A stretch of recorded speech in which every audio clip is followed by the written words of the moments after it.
right.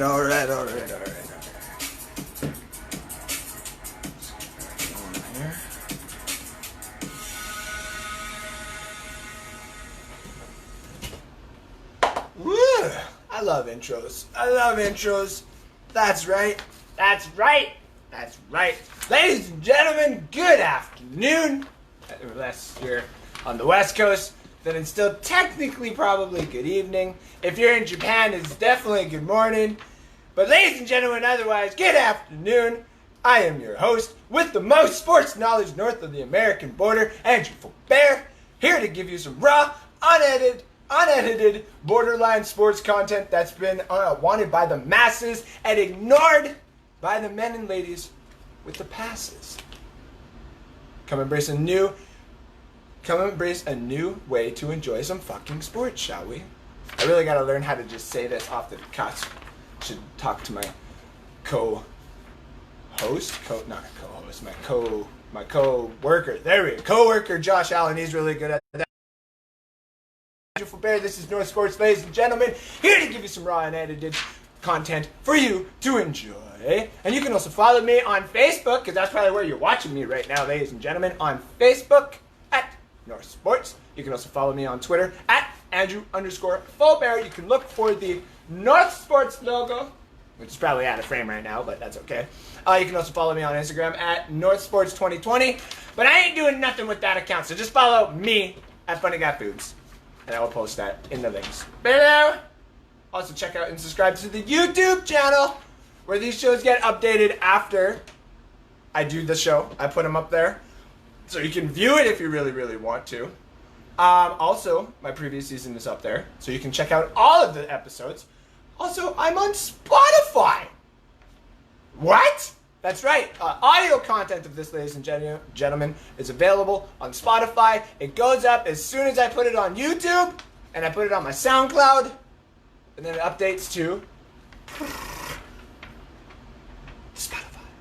That's right. So you can hear this beautiful voice go from really, really quiet in your car, and you can't really even hear me, and you're like, oh shit, Andrew, you gotta turn this up. You gotta turn it up to really, really loud. And you're like, shit, that's my speakers, Mr. Faubert.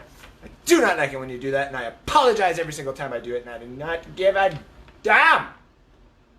But I'm also on Box Report, and you can catch me on Twitter, Facebook, YouTube, and Twitch.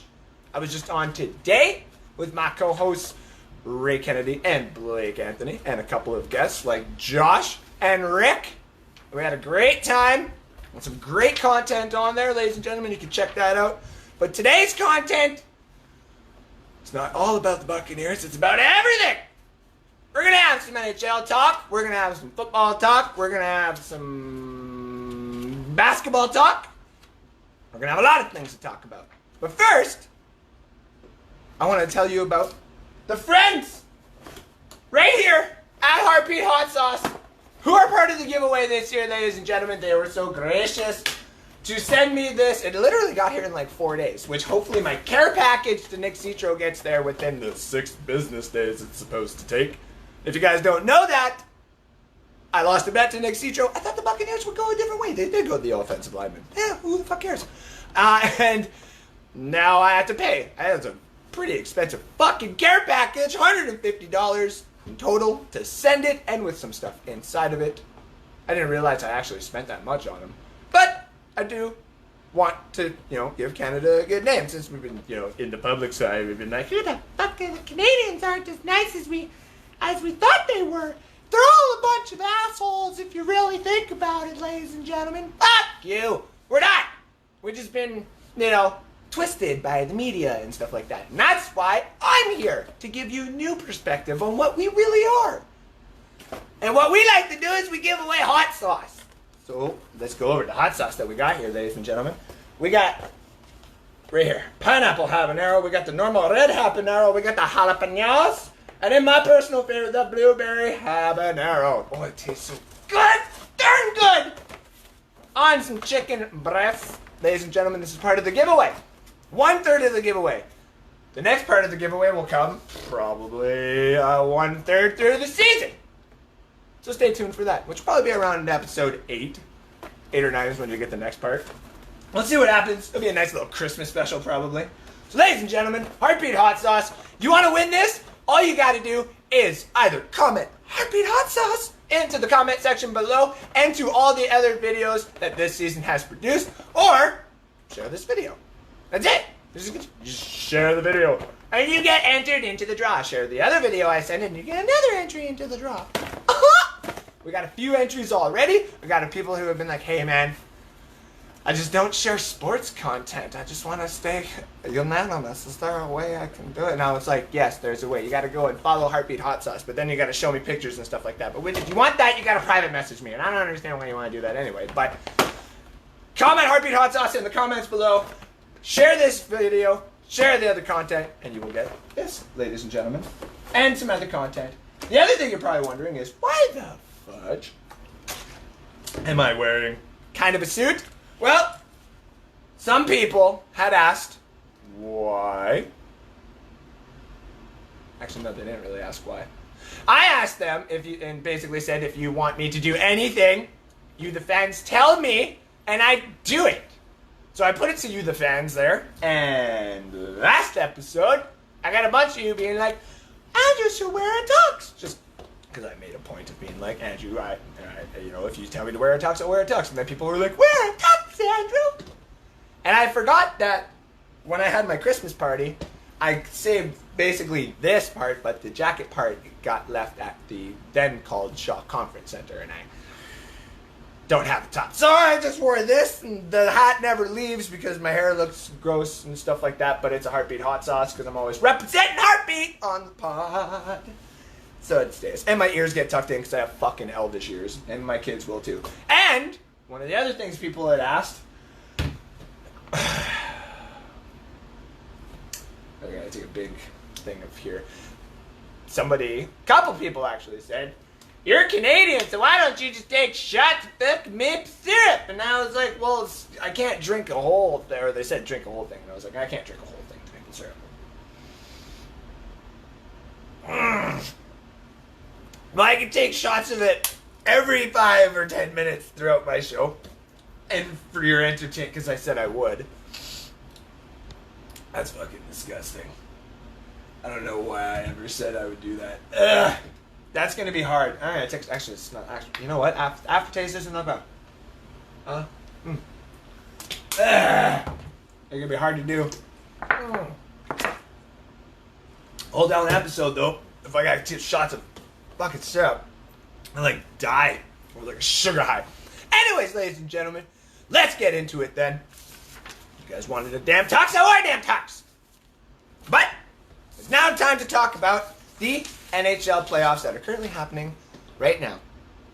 We had the second round basically go through or come into fruition. If you want to call it the third round, you can call it the third round. The qualifying round doesn't count. Well, guess what? It counts against the playoff stats. So your comment. Oh my god, my mouth and that. Man, this is going to be a hard one to take shots of this whole damn show, man. That's just disgusting. This is what the fans wanted. This is what you get. It's going to be hard for me to talk the whole damn time if you keep asking me to take syrup shots. Anywho, we got the playoffs going on right now. We got one Canadian team left. We entered with like 5? I think it was 5 or 6. Ottawa wasn't in. And I think Ottawa was the only one that wasn't in. I think that sounds about right. So 6 went in. And we're left with 1. And that 1 has to play my fiance's team. So go fucking figure. The Golden Knights. A really good team. And honestly, I totally forgot, like I said on the first episode, that when you pass by this first round, it reseeds, which is really just like, there's so many rule changes, and it's hard to keep up when my platform is 4 major sports. It's not just, one where like, I know everything 100%. I know everything 98%, and it's the little intricacies that get me sometimes. I'm going to have a bucket if I have to keep taking shots of this damn syrup. Jesus Christ. So the Golden Knights is really still my favorite to win this whole thing, but you got Colorado playing Dallas, Philly, New York is going on to the East with the Tampa Bay Lightning playing Boston. I've said on Bucks Report now 2 times, and I'm going to stand by it. I think the Lightning are going to beat the Boston in 6, and the only reason is because this isn't 2010, where you have to choose between Carey Price and Yaroslav Halak, and you ran Yaroslav, and then he lost to Boston. And now he's going to lose for Boston. Sorry. It's a good team. It just needs to have everything from the top to the bottom working in tangent. And if Tuukka Rask isn't there, it's a little disheartening to the team knowing they got a backup that's basically in his late 30s that they got to rely on. You're not Dwayne Rolson, you're not Roman Cigmanek, you're not Felix Potvin, you're not Chris Osgood, you're not Dominic Hasek, you're not any of these great goalies who had to flourish in their late 30s. It's not going to work. And I'm sorry to the Boston fans out there. It sounds a little harsh. I've gotten harsh criticism from Bruins fans, from Bruin fans. And I don't usually talk to Bruin fans unless you're playing the Leafs in the playoffs. But I love my co-worker, Josh Allen. He's doing a great job over at Bucks Report. And he's a big Bruins fan, so I got to show him a little bit of love. Me and him go back and forth. Sometimes. It's great. But he's got good points. I mean, it's not wrong. He's from Boston. They win, so what do you expect? But the Lightning are going to take that in 6, is my honest opinion. We go to the next one, Philadelphia versus the Islanders, though. Where the fuck did the Islanders come from? Barry Trotz having that little moment with his whole team where he's just like shaking their hands and like hugging everybody, being like, I know I just basically broke up your entire core. That's why I left, you little pussies. I left because you guys don't know how to play in tangent unless you have a good coach, and I was there to help with those things. It's not going to work. Washington is going to be one hell of a rebuild, and I think next episode, before we do interviews, which I'll get to that in a little bit here, I think I might do Let's Be a GM of the Capitals. I was thinking of that. And a lot of people are like, oh, that's fine, but you can't touch Ovechkin.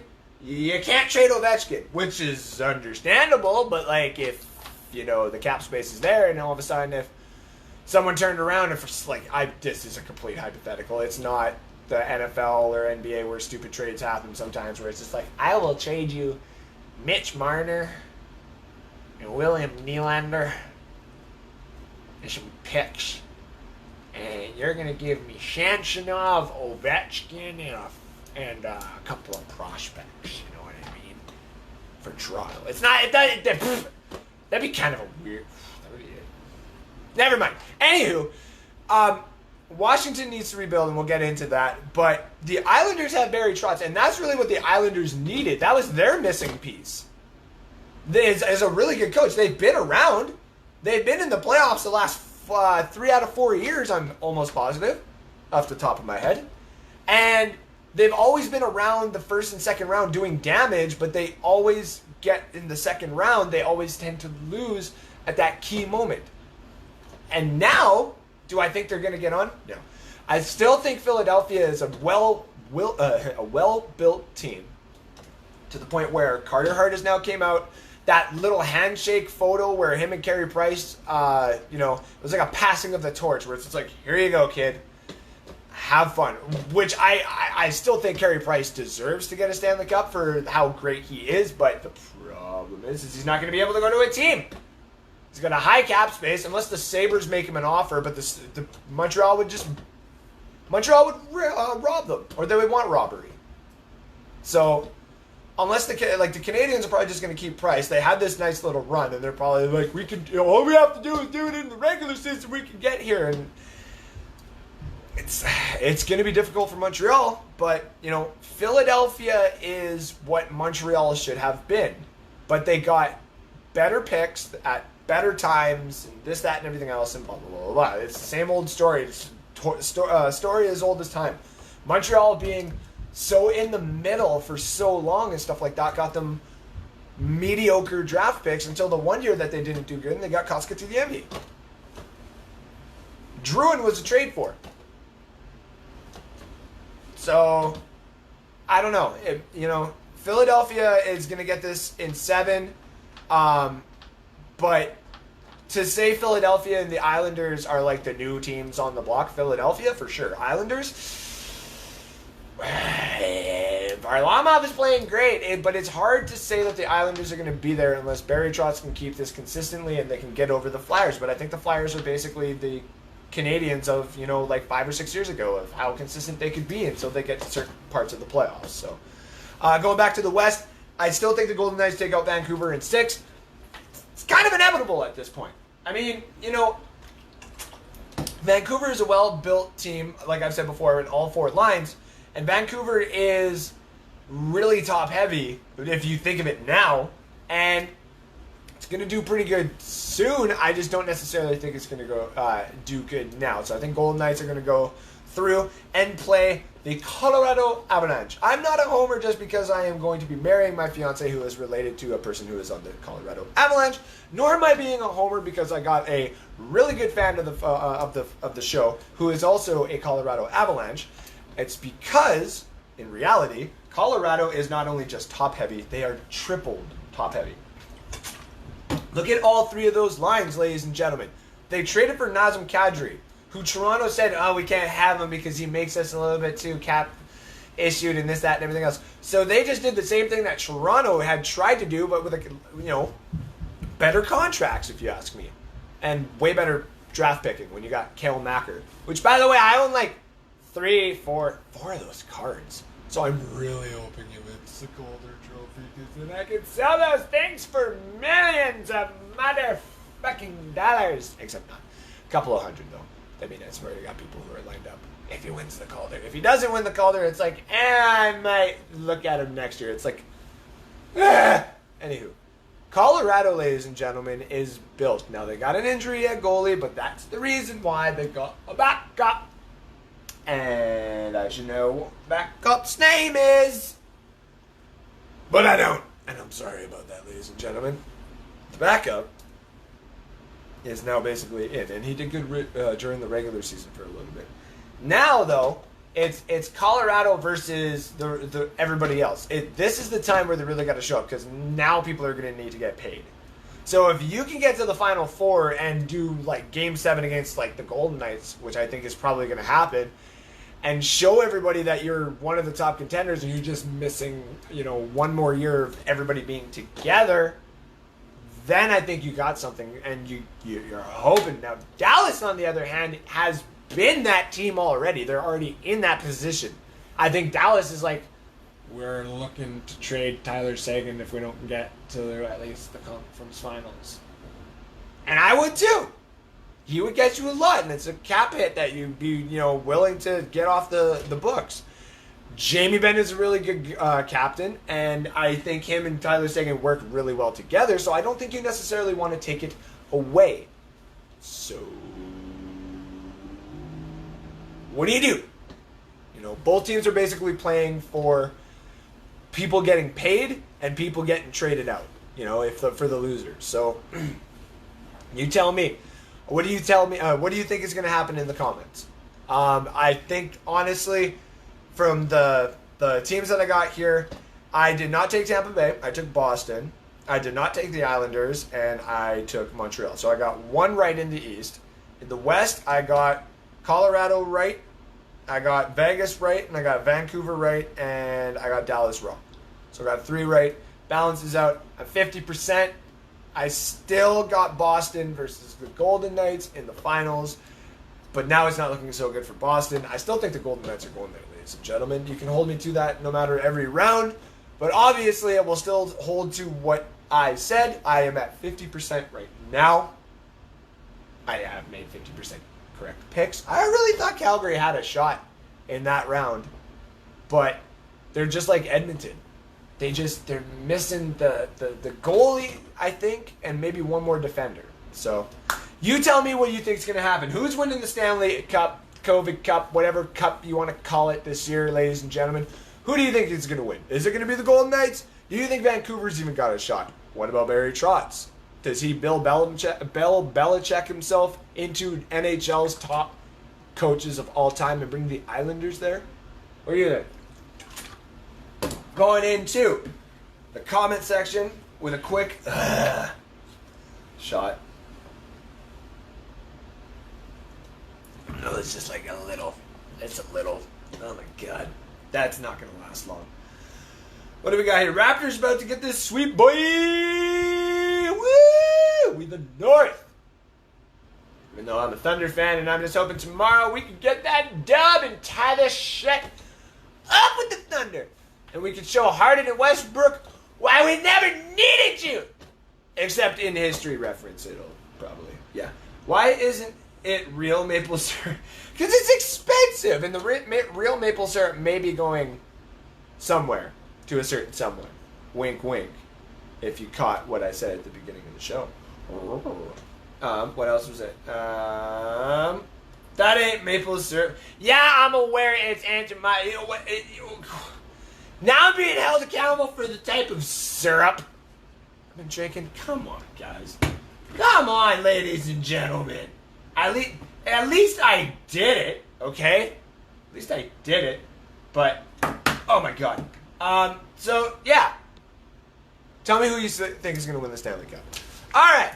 Next on the docket here, ladies and gentlemen, it's them! For my final NFL season predictions. I need to keep those papers close. 3.0. That's it, that's all. I've taken a look at all the injuries, taken a look all the signings, all the opt-outs, and I have come up with, I have listened to a lot of podcasts. Let's say that as well. I've listened to a lot of shows.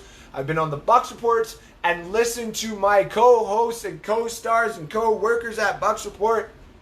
I've listened to what they have said, and the one big one that really held out to me, and I'm going to say this before, is something that me and Peter were talking about on one of his shows, and I just did not see myself really going in that direction.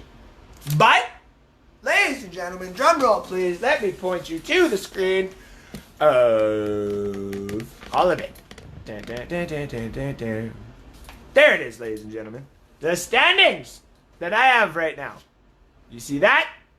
Some weird ass looking standings. Well, let's get into some of these standings, what they mean, who's going where. I got the playoffs right here, and I'll go through, like the actual standings afterwards. Put it to my papers, ladies and gentlemen. It was really hard to go through this season. Again, seeing all the signings, seeing the possible injuries, even taking fantasy into account into some of this. And it really, it was really difficult, and it's going to be difficult, and I'm probably going to be very wrong. Because I'm Canadian, and I haven't seen a fucking football game yet. Played it a bunch. That was really good at one point. I don't care what you say. But this is what I think is going to happen based off of real in-depth studying of what I've done and what I honestly think. I think some of it's going to be right, some of it's going to be a little bit far-fetched. And let's go through a couple of big ones right off the bat, ladies and gentlemen. The two biggest teams missing the playoffs this year, right off the bat, three biggest teams missing the playoffs right off the bat are the Houston Texans at 5-11, the Pittsburgh Steelers at 9-7, what? And the San Francisco 49ers at 7-9. I have gone back and forth on the 49ers so many times. I have listened to so many people. But if you look at their team, all around on offense, they are getting better. The Super Bowl by one play by your quarterback. We've seen what it can do, not even by the quarterback, just by the team. But when a quarterback loses a certain game, or certain plays, or does certain things, you start losing the rest of the team. That's where the problems start to lie. The 49ers are still going to have a great season at 7-9. And what I mean as a great season is statistically across the board, they're going to be great on the defensive side. Garoppolo is still going to have a good year, but the problem is because of the division that they are in, when you got Cliff Kingsbury up and coming Arizona Cardinals, Seattle always going to be Seattle, and the Rams are going to steal important games away from them every single time, trying to claw just like the 49ers are. The 49ers are going to have a hard time with Jimmy Garoppolo. Jimmy Garoppolo is a great talent. I would love him if we didn't have Tom Brady, just because of the system that we have there. But for Kyle Shanahan and what he wants to do, he needs more of a Matt Ryan, or he needs to give Garoppolo another couple of years. They can very easily flip that and be 9-7 And you can take a team like Philadelphia or New Orleans out of contention. But they're going to have to either trade for one more piece of talent, kind of like what Arizona did to try and increase their point value every time or every game, or you're going to have to try and load up on defense so well that these games go to 20-17, 21-19, certain scores like that. And I even talked about that on the Bucs Report with Couple Ray today about the Tampa Bay Buccaneers doing something similar just because of Tom Brady and the talent that has got around there. They're not going to score 45 fucking points a game. They're going to score enough that they need to get the W. Not the stats, but the W. Brady doesn't give a shit about stats anymore unless he's trying to get over Drew Brees. The only thing he cares about is getting a 7th ring away from Bill Belichick so he can prove everybody wrong. Facts. Alright? Now, the Houston Texans. I am still not necessarily sold on this myself, but I'm going to stick to it. This is my final prediction, and I went through this all morning, and I even debated 20 minutes before I started this show, writing out a whole new schedule and just doing it really, really damn quick with just the Texans and a couple other teams. The schedule has changed, and honestly, I couldn't do it. Peter Blake at the Sports Web, host of the Bucs Report, he convinced me where they're bringing in broken talent upon broken talent that they already have there in Houston. No one is discrediting what I've said, that Deshaun Watson is MJ-like talent. He can put it away and put it on his back if he needs to. And he always will if he needs to. The problem is there's so many holes in the defense. And I'm not sure that J.J. Watt makes it through the whole season. And I'm not even talking injury. Put that in your head. Or even in the offseason. They're going to do some sort of rebuild. And they might do it around Deshaun Watson. They might just say, screw it, we got our quarterback, let's just do everything else on the other side. Get rid of all these big contracts. Give Deshaun Watson his big contract. And just try getting draft picks for everybody else. Problem is, their first round pick that they already have, or were supposed to have last year, currently belongs to Miami. So when you have a 5-11 season in all of this, it's the sixth worst record in the NFL. You know what that means? Miami, who went 7-9 in my predictions, who would have the, what did I have that, 11th pick overall, now has 6-11. So if Tua starts doing really, really good, they could all of a sudden go into this draft, if there is a draft coming up, and we'll go into that in a little bit, and get one of these top offensive linemen or offensive talents in general, if they don't want to miss up on it. Because 6-11 pick would sound really, really good if I was up in the top 5, just in general. Just saying. Now on the other side, the Steelers. I was really, really hyped up on them. Really, really hyped up on the Steelers. I even said that the Steelers probably could, more than likely, be the team that wins that division. And I had them winning that division last time. But after seeing how Big Ben has come back, and I'm not discrediting Lean Ben. I'm not, okay? But if he's only got 2 years left in this league, with the upcoming talent that is around in that division, and just in the AFC in general, and the way that their schedule breaks down, it's going to come down to one game. One game for them. And that is going to be the kicker of the game that makes them lose. Between going, Ben could easily win his, what would that be, his 3rd ring, and make the Steelers right back up there with the Patriots with the most Super Bowl championships. The game I'm talking about, and I had it right here. Let me just find it quick. I should have, circled it or something like that. When the pretty lady is trying to sneak by, and she looks sexy as always. Hello, sexy. Hi.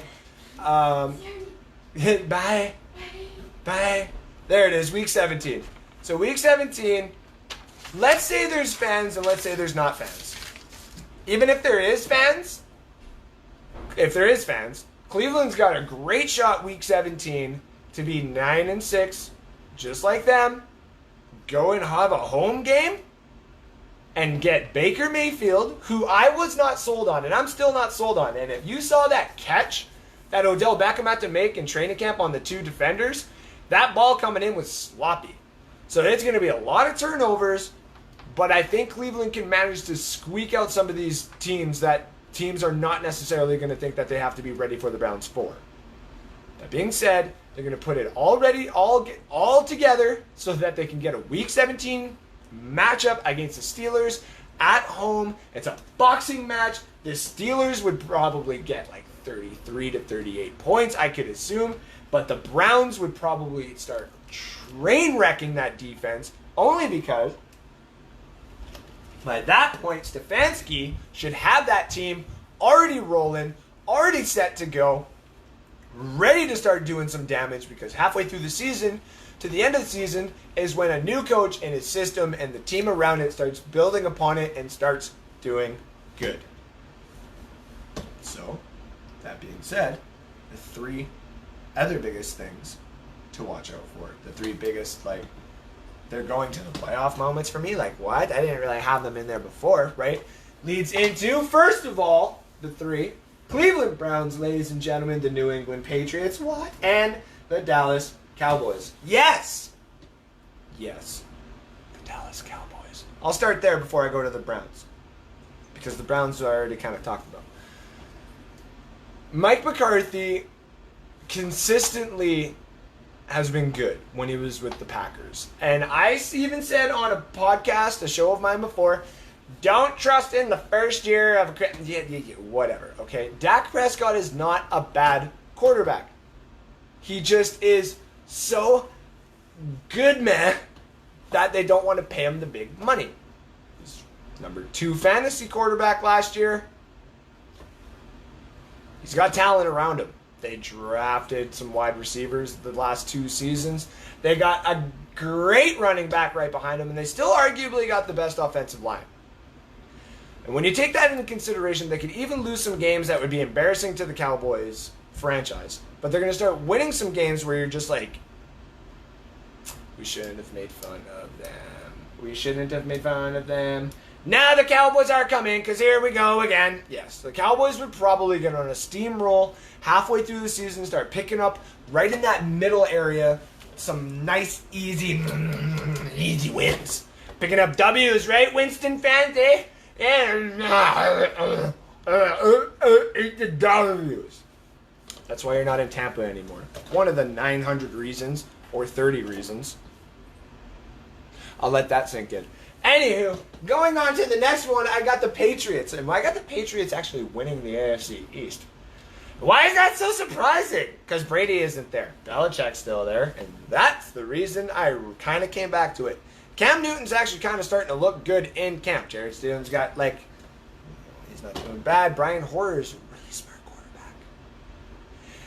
And they're signing these players, you know, left, right, and center off the free agency wire and this, that, and everything else to kind of prove that they might have a shot at this. They might be able to still go. So I'm not actually going to discredit the New England Patriots just yet, ladies and gentlemen.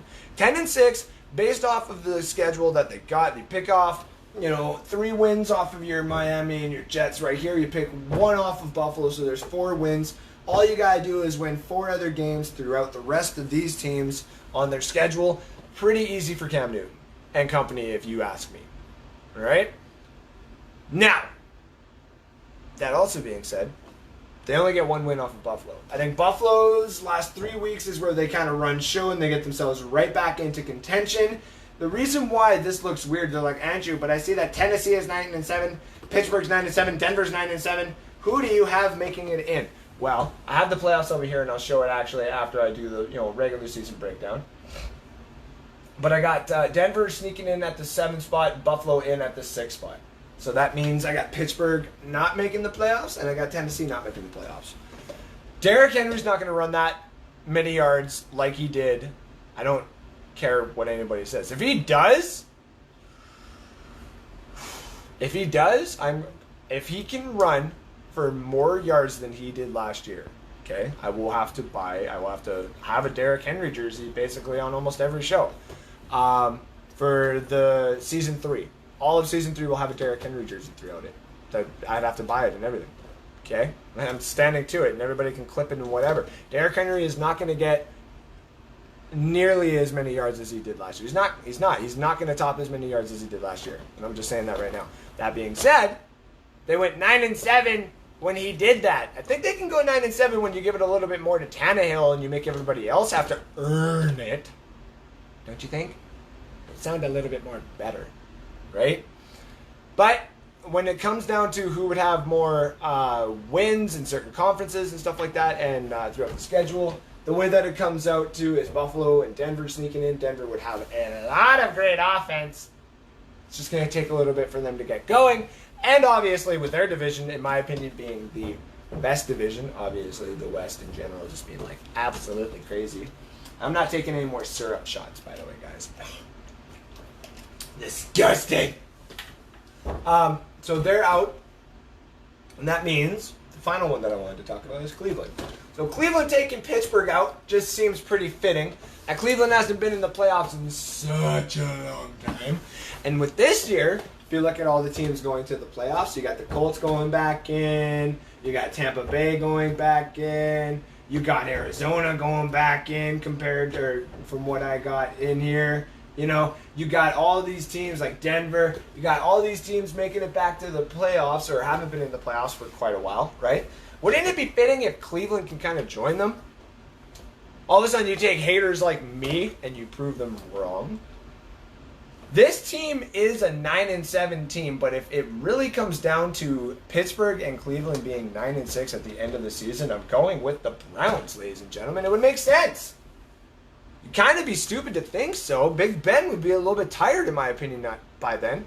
Some people would argue and be like, I don't know about that. But you want to know where I got Steelers losing one of these games throughout this season in here? It's against the Jags. The Jags losing in this whole thing, the first overall pick, which if you can see it, we'll get to it in a bit, but they lose the first overall pick because they win at the Steelers. But the only win that they really wanted to get this year would be at the Steelers or home to the Steelers, and that would just be a game that they had a couple years ago in the playoffs. And some of those guys would want to get a little bit of revenge. And Jacksonville would probably do everything at home to prevent it because there's a rivalry there. Even though it's not much of a rivalry, they still love it. Browns in the Week 17, I'm also going to hold to it really, really hard.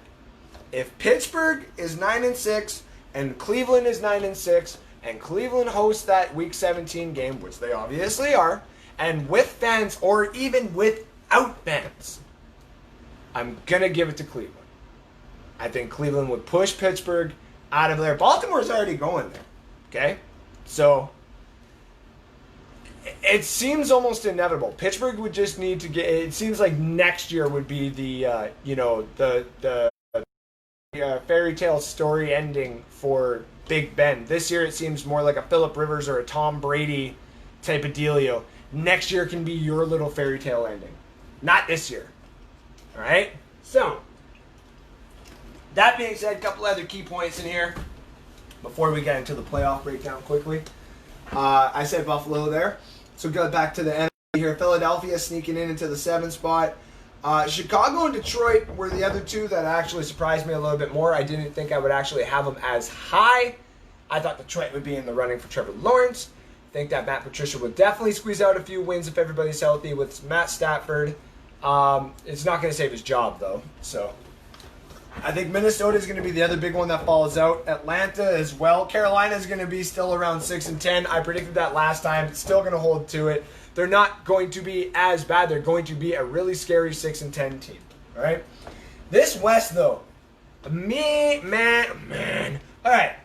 A lot of people are going to give me shit about this San Francisco thing, but when you look at these two teams right here in Arizona and Seattle, Arizona is so front heavy.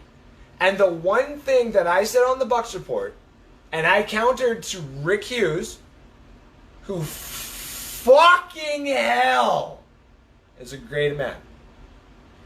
And he's got some points and stuff that he makes, and, we disagree on some stuff, but, I stay nice and Canadian about it, and he stays nice and American about it.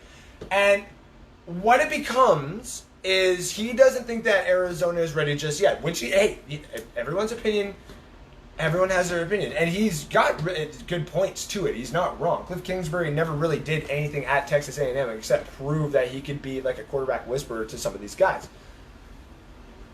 You have Kyler Murray. People said that Lamar Jackson would take like 3 to 4 years. Fucking hell, I even said he would take 3 to 4 years. Let's all slow down just here a little bit. What if Kyler does even 10% better than what he did last year? Then all of a sudden he becomes this amoeba like look-alike of Lamar Jackson, except he's smaller and he's not going to run for as much. But if you told me that Kyler is going to run for 600, 700, 800 yards, probably agree with you. Maybe not that many touchdowns. I think it'd be more for like the third downs. Can't really scramble because I got to battle, or can't really do anything because I got to battle a line and I got to scramble. It's inevitable. It's a lot of talent up at front. You don't trade for DeAndre Hopkins and give up, not necessarily that much, but you don't give up what you gave up for if you're not saying that this team is ready to be a playoff caliber team right now. And obviously they did that because they didn't want to be left out of the woods with the rest of these teams here. Hell, if they just did balancing off of like playoff, like kind of in college where it's, certain teams and schedules and all that kind of stuff, fucking 7-9 49ers and 7-9 Rams would get in just because of like schedule and the teams that they play and the teams that they lost to, because they wouldn't be losing teams that bad. So, and Seattle it's Russell fucking Wilson. It's Patrick Mahomes, Lamar Jackson, Russell Wilson. And that's what everybody says. In this household, it's Russell Wilson. I am not a Seahawks fan. I am Buccaneers. And then if anybody, it's probably Texans. And then if anybody, it's Seattle. I love the city of Seattle. But you're telling me that a kid that's only been in the year to the league technically 3 years, but have only shown like 2 years, is better than a guy who has been consistent since he came into the league and started with like no fucking help. Great defense, no fucking help on the offense. And we have Marshawn Lynch. Don't at me. Don't at me. We're not getting into that debate. Anywho, Seattle is going to be 10-6. If not, they could be 12-4. What I said to Rick is the one thing I will say here, and the same thing when I went through this. You steal one game from Seattle, like a home game from Seattle, all of a sudden everybody starts being like, hey, Arizona can do this. You steal one game off of San Fran, people start thinking you can do this. You beat the 2 games at the Rams, which I think is going to happen. There's your 4 wins, right? And you got to get 6 from the rest of the field. When they play people like the Jets and the fucking Dolphins, there's 2 easy wins. I think I got them beating the Bills too. And I got them in a pretty darn good shootout with the Patriots, but losing. And then you just got to get 3 wins across the board there. It's pretty easy if you ask me. So what does that mean for the rest of them? What about the playoffs? Well, let's get into the playoffs, shall we? What is the playoffs hold?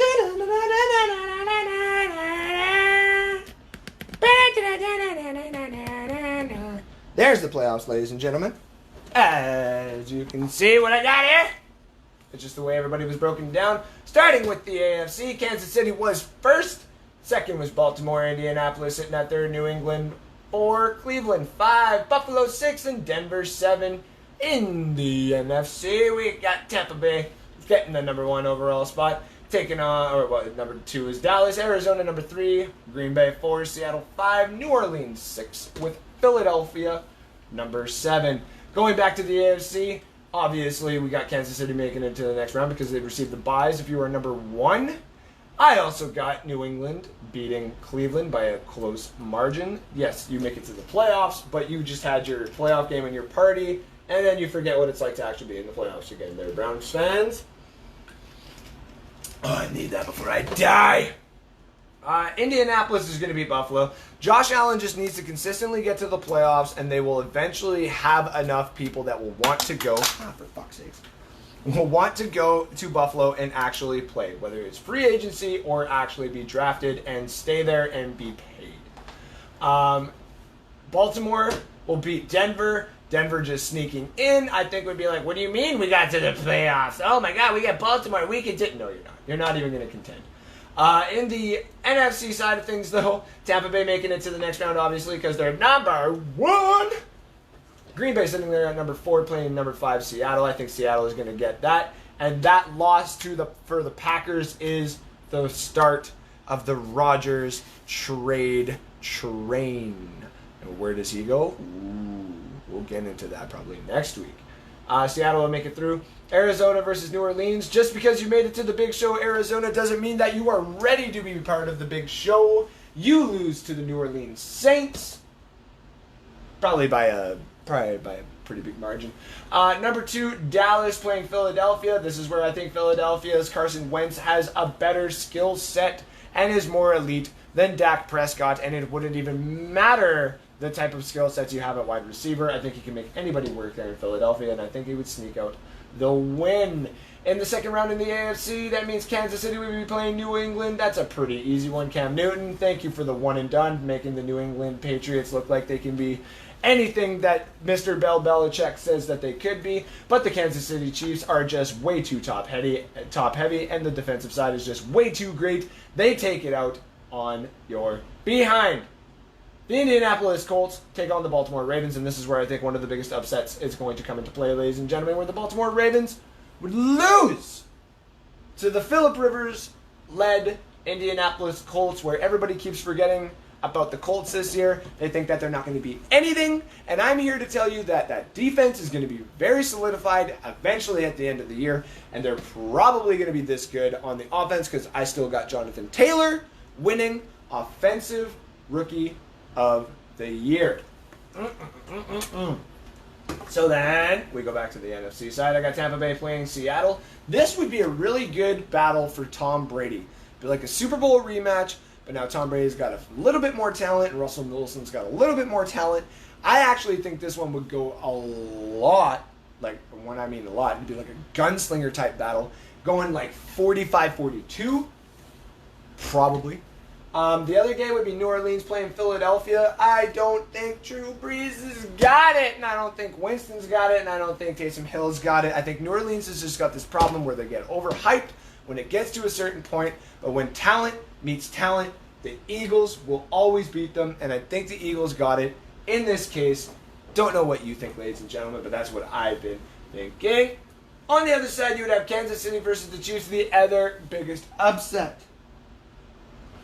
Is Patrick Mahomes will want to go so bad, but he'll be so loosey-goosey, and Phillip Rivers will finally have the talent around him to finally go for what he has coveted the most, and that is a chance to play in the big game. It's all going to be who wants it more, and I think that Phillip Rivers would literally break his own back and leg and neck to get that team to the championship. Would probably be close. I got the Colts beating the Chiefs here, ladies and gentlemen. Tampa Bay playing Philadelphia. As much as I would like to give it to Wentz, I think that the defense at this point would be so good for the Buccaneers that the Buccaneers would be too much for the Eagles to overcome. The Buccaneers go on to play the Colts, where it becomes a battle that nobody saw coming of two of the oldest starting quarterbacks in the NFL, in Tom Brady and Phillip Rivers, playing each other in the Super Bowl in Tampa Bay, where obviously the man, the myth, the legend, the GOAT takes home his 7th ring. The Tampa Bay Buccaneers win the Super Bowl, probably by a score of 29, 30-ish to 23. And that, ladies and gentlemen, has been the NFL 2020 to 2021 final season prediction. Now it is a quick look at the draft order. 2-14 Jets and Jags. Why do the Jets get the first overall? I think at some point Le'Veon Bell is going to get traded. I think at some point ownership's going to look at the front office and trade Adam Gase. They're not going to put anybody who knows exactly what they're doing in to help Sam Darnold. So I think the way that they go this way is a way that they don't really want to go, but it's kind of inevitable. They start trading House when they realize they can't make the playoffs at the trade deadline. Sam Darnold can only sneak out 2 wins this season. They become way worse than what everybody thought they were going to be. And then when it comes down to this, they realize if there's going to be a draft, the only thing that they can do is draft Trevor Lawrence at number 1. Or trade the number 1 overall pick if there's a draft, which there probably will be some sort of season, and Trevor Lawrence is still probably going to go first overall, like 99.9%. That being said, Jacksonville will probably call them and be like, listen, man, we want... we'll give you the 2nd overall pick. Like, we wanted him. And the Jets will probably be like, you don't understand. We can still get Trevor Lawrence and trade Sam Darnold to one of these teams here. You know who would be a really good choice? A team that's sitting at number 12. Do you think any of these teams would trade for Sam Darnold? Atlanta maybe, but they're not giving you the 5th overall pick. If anything, they would go for the kid out of Wake Forest, that Jamie Newman kid. Miami's already got theirs. Minnesota would probably still run Kirk Cousins for 1 more year, but you never know. Carolina at 6 and 10. If Teddy Bridgewater doesn't do that good, I can see them making that trade. Not Detroit. Not Detroit. Not the Giants. Not the Dolphins again. But if you're sitting there at number 12 and you're the Bears, you could easily tell to the Jets and be like, I'll give you pick 12 and something else, and you give me Sam Darnold, and I release Nick Foles and Mitch Trubisky is a free agent. Now all of a sudden the Bears look scary. Just saying. Just saying. But the Jets can take Trevor Lawrence here. Josh Fields still gets to go to the Jags. Not exactly the greatest landing spot for where Josh Fields wants to go, and not exactly what the Jags wanted, but they can still make it work with a franchise quarterback there. I don't know what would happen here, but number 1 and number 2 seem pretty self-explanatory. And when you look down here, though, Miami gets 6th overall pick here because of Houston, and Jacksonville will get pick number 13 as well because of the LA Rams trade of Jalen Ramsey. So, there's so many different things in this final 16 that you can make work with certain trades and this, that, and everything else. It's all based off of what you think would happen and what some of these organizations would want to do. So what do you think, ladies and gentlemen? That has been the full NFL breakdown. Let me run this right back to the middle here. What do you think? You think I'm fucking stupid on a couple of these? Do you think I'm right on a couple of these? How many do you think I'm going to get right? Do you think it's going to be the battle of the old guys? Or do you think I'm actually really fucking stupid and think it's going to be one of these younger guys going at it? You tell me in the comment section, ladies and gentlemen. What do you think? I want to hear from you. I want to know what you guys are telling me. I want to hear it live, motherfuckers. Alright, let's see if we got anything else in here. Doesn't look like it's a bit of a quiet day, and that's all good. And people just still calling me out on the maple syrup, which is all good. Remember, ladies and gentlemen, I am giving away some Heartbeat Hot Sauce this year. All you gotta do is comment Heartbeat Hot Sauce into the comment section below, or share the show. What do I got here? We've got the lovely pineapple habanero. We got the red habanero. We got jalapeno. And my personal favorite, the blueberry habanero, which is really good on chicken breasts. So, ladies and gentlemen, got one more final thing for you. But before we do that, remember to follow me on Facebook at North Sports. You can follow me on Twitter at Andrew_Faubert. You can also check all of this content after it's done on YouTube. It'll be uploaded to Spotify, my SoundCloud. You can check it all over the place. Instagram, it's all over. Alright? There's so many different ways that you can listen to it. Alright! Last but not least, we got my first ever NBA Mock Draft 1.0, the top 14. To give you a quick breakdown of that, ladies and gentlemen, this is how it's going to go. But before that, I forgot I have a quick announcement. Next week, ladies and gentlemen, gonna have Nick Citro. The Citro! From Bucks Report, the man who got his name dropped on Pat McAfee's show, who had a retarded wrestler or ex-wrestling talk show, whatever you want to call him, fat ass. The guy really is just an annoyance, and everybody like loves him, and people like Pat McAfee and all them, they love that type of asshole and stuff like that. I would probably love an asshole like that too, but you don't take shots at my boys there where I work and shit like that, and that's just how it goes across the board. So that guy doesn't know shit about Citro. Citro's got sources. He's a major contribution to the Bucks Report, and we got him next week. Hopefully his care package is there by the time this is all said and done, so that he can open it live on the show. We're going to ask him some hard-hitting questions. We're going to talk to him a little bit about some shit that's been going on around Bucks Report. Might get into some other talk here. I'm going to message him. I won't even bring it up here. It's a secret. I'm going to message him and see what he says about that. And then the week after that, and I still got to confirm this, but we got another interview of a guy who just won a Grey Cup ring. What? That's right, we're moving up here in the world, ladies and gentlemen. So after the Citro interview next week, the week after that, we will have a Grey Cup champion on the show getting interviewed. That's right. It is how it is. It is what it is, and how it is, and what it is. All right, ladies and gentlemen, before I lose my voice, let's get into the NBA Mock Draft 1.0. Starting with the first three. And the first three goes like this. If not traded, Minnesota will pick Anthony Davis. Wow, Anthony Edwards. I just realized that.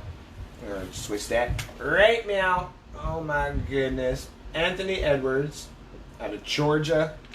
He seems to be a good, safe pick at this point. He's the one player that if the other two players behind him were in this draft, he'd be the number one consensus no matter what, and there wouldn't even be a question, obviously.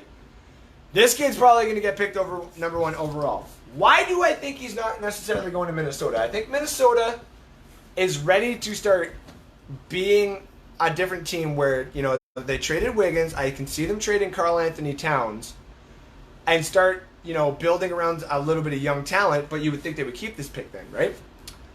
What if there was an option out there to, not only help Karl Anthony Towns make it to the playoffs right now, but to help your future also if Karl Anthony Towns decides to leave? You keeping your own picks in-house, this, that, and everything else. You get Golden State's pick next year. It just helps out. It's probably going to be pick 30, but, whatever. What if someone like the Thunder come around and offer you Dennis Schroeder, Steve Adams, Terrence Ferguson, 3 first overall picks being their 2023 Miami and 2023 LA Clippers. And then the Thunder now all of a sudden have Shai Gilgeous-Alexander, a young and coming Anthony Edwards, that those two guys can work together, and a old CP3 that they can either trade or to be staying there for a year or two to help these kids out. It makes sense to me, and I'm not even saying that as a biased Thunder fan. I'm saying that as the only team out there that would have a package deal, in my eyes, that would be big enough to convince the Thunder, or the Timberwolves, to move that number 1 pick. Number 2, obviously, the Golden State Warriors would be picking LeVar's number 1 son, LaMelo Ball. Or, if they do decide to trade it, I could see somebody coming in, like the Magic, and they could send Marquise Fultz and Jonathan Isaac and a 2020 pick, which is probably going to be in early 20s, and you would get LaMelo Ball, which is going to help the rebuilding process there in Orlando, especially if guys want to come and play around him, and he's a really good talent. Or I can see them sending Marquise Fultz and Jonathan Isaac over to Phoenix for someone like Devin Booker. Jonathan Isaac's obviously got the knee injury, and people, don't necessarily want that, but the talent is still going to be there. When he comes back, he's probably going to be the same, good talent that he has. Or you can start adding in something like an Aaron Gordon and make it work that way. Number 3, Charlotte. Now all of a sudden you've got James Wiseman that falls to you. Now they can either keep James Wiseman, which I think they probably would be smart to do, because then people would want to obviously play in Charlotte, and he's a good player to build around. Or I can see someone like Utah sending Rudy Gobert and 2 first-round picks, being their 2020 first-rounder and their 2023 first-rounder, to Charlotte in order to get him. Now you can keep Devin Mitchell there with this whole COVID thing that happened, and they don't like each other anymore, and this, that, and everything else. You can kind of fix that and patch that with the next big center coming out of Memphis. This kid is going to be great. He just, you're not necessarily rebuilding in Utah if he's supposed to be as good as you think. And then you can let Devin Mitchell kind of do what he wants, and you got the guy to basically plug and play to replace a really expensive Rudy Gobert. But Rudy Gobert going to the Hornets and playing with the rest of them would probably start putting them in that 8th seed, 7th seed talk, and then we can start talking about the Hornets here a little bit more. Now the rest of the board to go here through quick. Chicago would take Denny Avdia out of Israel. That's probably the next best prospect that you got across the board here as well. Cleveland getting Isaac Okoro. Precious Achuia. Is that how you say it right? I had it spelled. Achuia, there we go. We'll go to Atlanta, the power forward. Makes sense if you got Clint Capella there. Sorry, he's a shooting forward. Oh no, he is a power forward. You got Clint Capella there. You got Trae Young. Now Atlanta can start getting back into contention here, into some real games, especially when you got that other side that's been weak on their team covered. Detroit would get Onyeka Okudwa. That guy is. I should have put them. Excuse me. I should have put their positions down here. It's a center. New York would get Obi Toppin. This one just makes sense because it comes out of Dayton. I think the Knicks like a lot of these Dayton players. Washington would take Patrick Williams. Phoenix, unless they get one of these top picks and get one of these young guys by an amazing trade, I think would still stay at number 10 and get Tyrese Halliburton. The point guard, San Antonio Spurs, they like getting these players from outside of the country. I think they take the guy out of France, Killian Hayes. The Kings would sit there and take RJ Hampton. New Orleans gets the guy out of, I think he's out of Serbia. There he is. In Alexei Pukasevsky, or Pukasevsky, there we go. Pukasevsky. And then Boston getting the 14th pick off of the Grizzlies, gets number 14. I just said that. But they get Cole Anthony, ladies and gentlemen, another point guard. So, that's after the lottery has happened. I think those trades, 3 picks, I believe, is getting traded. Can almost guarantee. And I think it would probably be Golden State, but I'm leaning towards Charlotte if they can make it work as well. If somebody falls there, like say if LaMelo and a big market team wants to pick him up because of LeVar, who knows what could happen. So, this has been my NBA mock draft. I will have this all available, obviously, for you. You can listen to it, you can watch it, and you can also see it when I post it later on, when I post the board just itself, after the show has been done. Wow! Did I even do an hour? Let's see here. Let me see how long I've been. Oh, just over an hour. Man, I am getting perfect on these almost, in my opinion. I thought it was going to have to be a little bit quicker, so. All right, ladies and gentlemen. That has been it for North Sports Season 2, Episode 2. I am your host, Andrew Fulbert. And these are my big boards. This is the shit I like to do. I got people listening to my shit on Spotify, even if it's only 2. Spitting rhymes, my friends. I do what I do. Thank you for tuning in. You know, this is something that I love to do. I love everybody that tunes in. I love being, the voice that a lot of my friends get to go to and stuff like that. The fantasy draft is coming here pretty darn soon too, ladies and gentlemen. I think I might have a back-to-back episode days where I do the mock draft special with a couple of buddies coming over. We're going to get right fucking fried. So we're going to do a mock draft. And then the other part will be the interview and this, that, and everything else. So we'll see what happens. I got to crunch some numbers. I got to crunch some times. I got to get to all these people and see what they do. So, ladies and gentlemen, thank you again for tuning in. And always don't forget to follow, share, and like North Sports for all your north of the border sports, talk, debates, and entertainment. Remember, I'm not wrong. I'm just opinionated. So if you want to join the debate, bring an open mind, because I might just fill it with something that you've never thought of. Thank you for tuning in again, ladies and gentlemen. Remember to follow me on at Andrew_Fulbert. Like this on Facebook, obviously at North Sports, and go to Spotify, follow, download the new episodes, however which way you want to listen to it, ladies and gentlemen. And don't forget to drop a share and comment, Heartbeat Hot Sauce, into the comment section, and you will win this beautiful combo of the pineapple habanero of the classics, the jalapeno, and my personal favorite, the blueberry jalapeno. I don't give a shit where you live, ladies and gentlemen. I'll send it to you. So thank you, ladies and gentlemen, for tuning in. I will see you next week, where we will have Nick Citro from Bucks Report tuning in for an interview and just to hang out. It'll be fun. So we'll see you next week. Thank you again, and goodbye. I gotta find the damn button. The only part about this I hate. Ugh, people are listening. God damn. Come on. Finish, please. No, there.